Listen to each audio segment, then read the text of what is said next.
नमस्कार दोस्तों। अगर अचानक पेट्रोल 200 रुपये प्रति लीटर हो जाए तो क्या होगा? आपको यह हाइपोथेटिकल लग सकता है, लेकिन मिडल ईस्ट में अभी जो हालात बन रहे हैं उनके बाद यह बिल्कुल संभव है, क्योंकि इस समय दुनिया की एनर्जी सप्लाई एक छोटे से समुद्री रास्ते पर टिकी हुई है जिसका नाम है straight of Hormuz. Middle east में बढ़ता युद्ध, अमेरिका, इजराइल, ईरान के बीच बढ़ता तनाव और इस समुद्री रास्ते पर मंडराता खतरा पूरी दुनिया को चिंतित कर रहा है। सवाल यह है कि अगर यह रास्ता बंद हो गया तो दुनिया पर क्या असर पड़ेगा, और सबसे बड़ा सवाल, क्या भारत इस संकट के लिए तैयार है? दोस्तों, सबसे पहले समझते हैं कि स्ट्रेट ऑफ हॉर्मुज आखिर इतना महत्वपूर्ण क्यों है। यह एक बहुत ही नैरोएस्ट समुद्री रास्ता है जो पर्शियन गल्फ को अरेबियन सी से जोड़ता है। इसके एक तरफ ईरान है और दूसरी तरफ ओमान और यूनाइटेड अरब अमीरात है। इसकी चौड़ाई लगभग 33 किलोमीटर है, लेकिन दिखने में छोटा होने के बावजूद इसकी स्ट्रेटेजिक इंपॉर्टेंस बहुत बड़ी है। दुनिया के लिक्विड पेट्रोलियम कंजप्शन का लगभग 20% यानी कि करीब करीब 15 मिलियन बैरल क्रूड ऑयल हर दिन इसी रास्ते से गुजरता है। इसके अलावा दुनिया के लिक्विड नेचुरल गैस का भी बहुत बड़ा हिस्सा इसी रास्ते से ट्रांसपोर्ट होता है। यही कारण है स्ट्रेट ऑफ हार्मुज को दुनिया का सबसे महत्वपूर्ण ऑयल चेक पॉइंट कहा जाता है। अब जरा कल्पना कीजिए कि अगर यह रास्ता कुछ दिनों के लिए भी बंद हो जाए तो क्या होगा। विशेषज्ञों के अनुसार करीब करीब 9 million barrel per day oil supply सीधे जोखिम में पड़ सकती है। जब तेल की सप्लाई कम होगी तो कीमतें बहुत तेजी से बढ़ेंगी, और यही कारण है कि जैसे ही मिडल ईस्ट में तनाव बढ़ा, वैश्विक तेल बाजार में तुरंत प्रतिक्रिया देखने को मिली। कच्चे तेल की कीमतें करीब करीब $120 प्रति बैरल तक पहुंच गई, जो लगभग 4 साल का हाईएस्ट लेवल है। अब सवाल यह है कि मिडल ईस्ट में यह तनाव बढ़ क्यों रहा है। इसका मेन रीजन है अमेरिका ने ईरान के सुप्रीम लीडर खेमेनेई की हत्या की। अब ईरान बदले लेने की भावना से अमेरिका को नुकसान पहुंचाना चाहता है। अमेरिकी राष्ट्रपति डोनाल्ड ट्रंप ने चेतावनी दी कि अगर ईरान ने स्ट्रेट ऑफ हार्मुज में जहाजों को रोकने की कोशिश की तो अमेरिका इसका कड़ा जवाब देगा।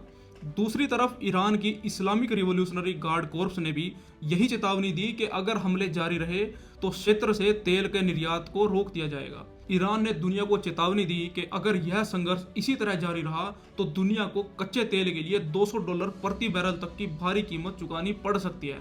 यानी सीधे शब्दों में अगर हम कहें तो दुनिया का सबसे महत्वपूर्ण एनर्जी रूट अब युद्ध के बीच में खड़ा है। अब इस पूरी कहानी में एक और दिलचस्प खिलाड़ी है, वह रूस के राष्ट्रपति व्लादिमीर पुतिन। इस पूरे संकट को बहुत ध्यान से देख रहे हैं। कुछ एनालिस्ट का मानना है कि कम से कम शॉर्ट टर्म में रूस को इस युद्ध से बहुत ज्यादा फायदा हो सकता है, क्योंकि रूस की जो इकोनॉमी है वो काफी हद तक ऑयल एक्सपोर्ट पर निर्भर है। जब ग्लोबल ऑयल प्राइसेस बढ़ते हैं तो इससे रूस का जो रेवेन्यू है वो बढ़ता है, रूस को बहुत सारा फायदा मिलता है। इस बार जो स्ट्रेटेजी है वो बिल्कुल रूस के पक्ष में है, क्योंकि ईरान किसी भी तरीके के क्रूड ऑयल को सप्लाई नहीं होने दे रहा। अब जो और देशों के पास जो चॉइस है वो रूस बचा हुआ है। भारत के ऑयल इंपोर्ट का बहुत बड़ा हिस्सा मिडल ईस्ट से आता है, जैसे इराक, सऊदी अरब, कुवैत, यूनाइटेड अरब अमीरात। इन देशों से आने वाला तेल अक्सर स्ट्रेट ऑफ हॉर्मुज से होकर गुजरता है। हाल ही के महीनों में भारत ने लगातार 2.5 से 2.7 million barrel per day oil import इसी रास्ते से किया है। यानी भारत के कुल ऑयल इंपोर्ट का करीब आधा हिस्सा इसी समुद्री रास्ते पर निर्भर है। अब जब यह रास्ता इतने तनाव में है तो इसका असर भारत के ऊपर साफ साफ दिखाई दे रहा है।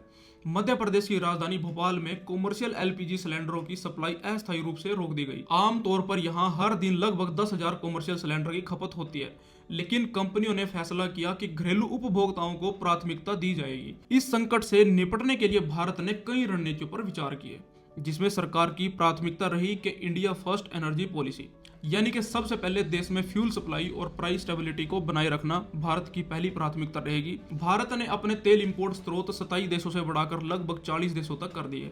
इसके अलावा भारत ने रूस से तेल की खरीद बढ़ा दी है। लेकिन कहानी इतनी सिंपल नहीं है। अब रूस का कहना है कि भारत ने बिना कोई आधिकारिक सूचना दिए रूस से कच्चा तेल खरीदना कम कर दिया था। इसी वजह से रूस अब भारत को पहले की तरह डिस्काउंटेड कीमत पर तेल नहीं देगा, बल्कि जो सामान्य बाजार की कीमतें होंगी उन पर कच्चा तेल देगा। भारत की रिफाइनरी सिर्फ भारत के लिए नहीं बल्कि आसपास के देशों को भी फ्यूल एक्सपोर्ट करती हैं। अब ये कंपनीज कैसे सप्लाई चेन को मेंटेन करेंगी, ये बहुत ही गंभीर विषय है। अब सबसे महत्वपूर्ण सवाल यह है कि अगर ग्लोबल सप्लाई अचानक रुक जाए तो भारत कितने दिनों तक संभल सकता है। सरकार के अनुसार भारत के पास कुल मिलाकर लगभग 74 डेज का क्रूड ऑयल और पेट्रोलियम रिजर्व मौजूद है। इसके अंदर स्ट्रेटेजिक पेट्रोलियम रिजर्व भी शामिल हैं, जिनकी कैपेसिटी लगभग 5.33 मिलियन टन क्रूड ऑयल है। ये रिजर्व्स विशाखापट्टनम, मैंगलोर और पडोर में बने हैं। इसके अलावा ऑयल मार्केटिंग कंपनीज के पास लगभग 64 डेज का कमर्शियल स्टॉक भी मौजूद है। दोस्तों, दुनिया की इकोनॉमी कई बार बड़े देशों से नहीं बल्कि छोटे छोटे समुद्री रास्तों से तय होती है। स्ट्रेट ऑफ हॉर्मोज उसका एक सबसे बड़ा उदाहरण आज हमारे सामने है।